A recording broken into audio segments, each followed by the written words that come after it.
Good morning and welcome to another article review. Today's article is titled The Delicate Politics of Hiring Someone from Another Team. And the summary goes like this. You have an opening and you know exactly who you want. That person on another team who always seems to get it. But before you make a move, you need to navigate some complications. Due diligence is tricky when everyone involved still works together. Then there's the organizational politics. You don't want to be seen as a poacher or damage your relationship with a peer, especially when that peer is the person's current boss. And you need to manage the optics so the move doesn't create accusations of favoritism. Let's go ahead and dive in. So, the backdrop is that you have an opening and your intention is to hire someone that you know performs on another team. But with the problem? The problem is that that person already has a manager, and when you have an opening and you want to bring someone over, they're going to expand their career. They're going to gain new skills. So possibly other people on that team may feel slighted that they weren't considered for the role. All of this to say that there are some interesting and intricate politics at play when you're trying to hire someone, a performer from another team. And we're going to go through some possible solutions that you should consider before you make your next steps. So, the first thing to do is to see the bigger picture. What you have to take in mind is this person's manager may not want to let them go. But why should they let them go? Well, one thing that you can use to convince them is that they will be seen as a manager who develops talent. Because after all, you're taking someone who's a performer from their team and you're acknowledging their value. If you need to convince their manager of that, then you can place them or arrange them as someone who develops talent, and that's what made them so valuable.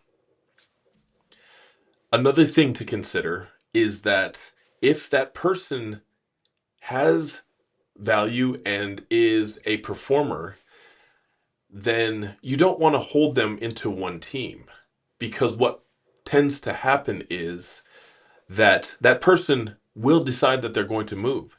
And if we don't let that person move within the organization, then they'll simply move to another organization outside of the company. And that would be bad for the organization. The next step is to gauge the employee's interest. You don't want to make any promises and you don't want to ruffle any feathers if you don't need to unnecessarily. So you might say something like, hey, I've got this role that's coming available. Where do you see yourself going? Would that be something that you would be interested in?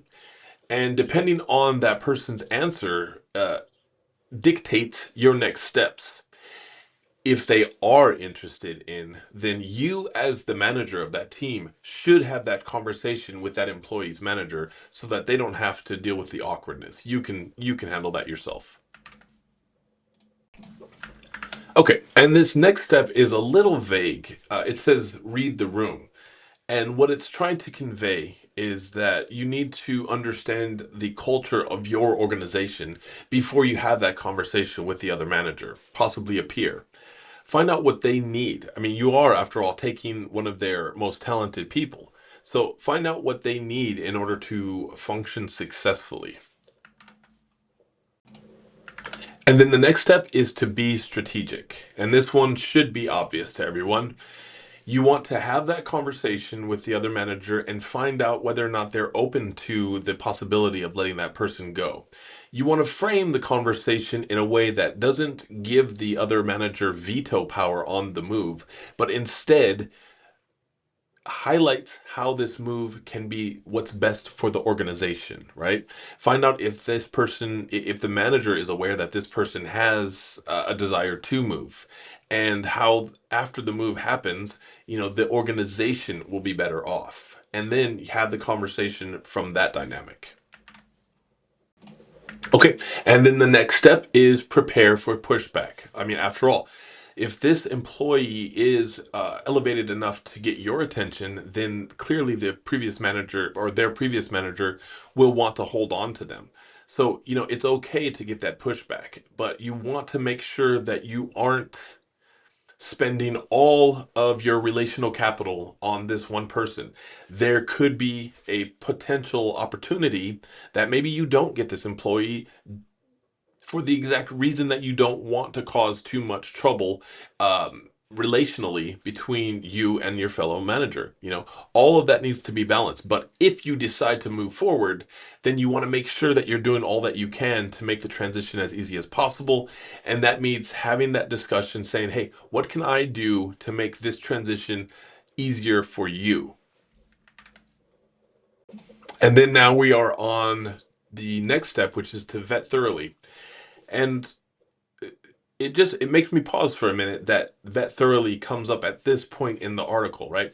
You would think that you had already been aware of everything that this employee would bring in order to be a value to the team, but for it to come up so far down the list is interesting. But what's standing out to me is that I guess once you have decided that this is the person that you want on your team, now's the time to do all of the additional research because you've moved from a possible hire to moving toward, yes, I am going to hire this person. And that certainty requires more in-depth analysis. So maybe this is the in-depth analysis portion of the hire.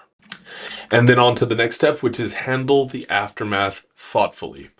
And here we have a suggestion that if you already know who you're going to give the role to, don't have the sham interviews in order to give people false senses of hope.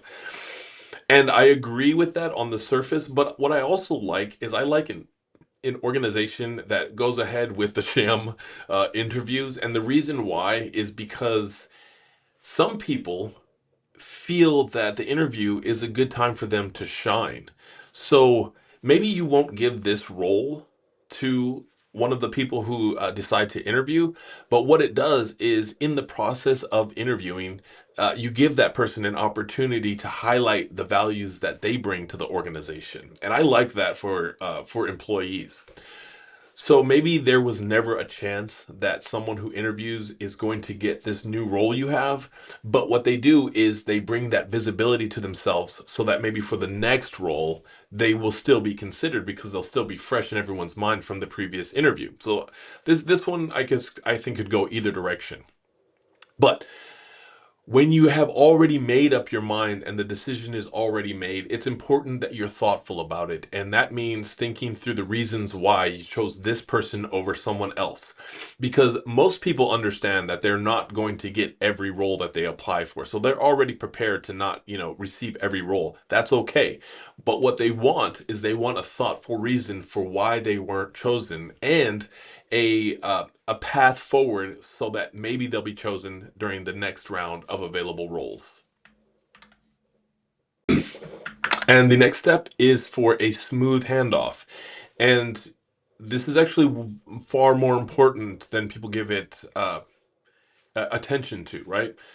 Because now that the decision has been made and the employment has been put into motion, you want to bring things back to a neutral, and that means rebuilding those relationships that might be harmed.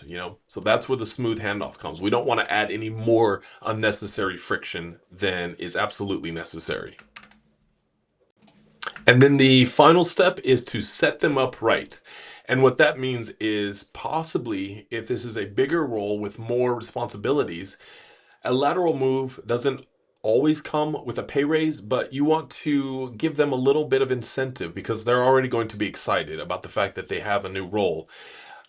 Possibly you can't call it a promotion, but a small financial increase will give the impression in their mind that this role is a step in the right direction for them because lateral moves don't always mean promotion, but research shows that lateral moves do usually lead to something bigger and better for the employee. So set them up with that expectation. Let them know that this isn't just a lateral move in theory, it's an actual move towards a promotion because they were recognized as being valuable. Okay, and finally, key takeaways. I'm just going to read these as they are presented here. Principles to remember. Do confirm that the employee is interested and have an honest conversation about fit and growth. Approach the other manager with empathy and a plan, and think how you'd want to be approached in their position. Set a clear cutoff for the employee's old responsibilities and work closely with the other manager to ensure a smooth transfer. Don't underestimate the value of letting internal talent move. It benefits the employee, the organization, and even the manager letting them go. Ignore how the move might look to colleagues or other internal candidates. Be prepared for disappointment and have thoughtful answers ready. And finally, assume the employee's interest is enough. Explain why the role matters, highlight the opportunities it offers, and try to secure a fair raise if the role is genuinely bigger. All right, and my final thoughts. Yeah, it's always going to be tricky when you are poaching someone from another team. But what I like about this article that made very clear is that internal moves benefit everyone involved. They benefit the manager who is letting that person go because they show up as a manager who's willing to let people go and grow, and that they are someone who can um, grow talent on their team. Also, the organization has someone who is a motivated individual who's getting visibility, now moving into a different role. And let's see, and they have the organization has an opportunity to review their work in this new way and see if they can, step up to the challenge. And ultimately, the person now has more options, more opportunity to stay within your organization and not leave to a competitor company.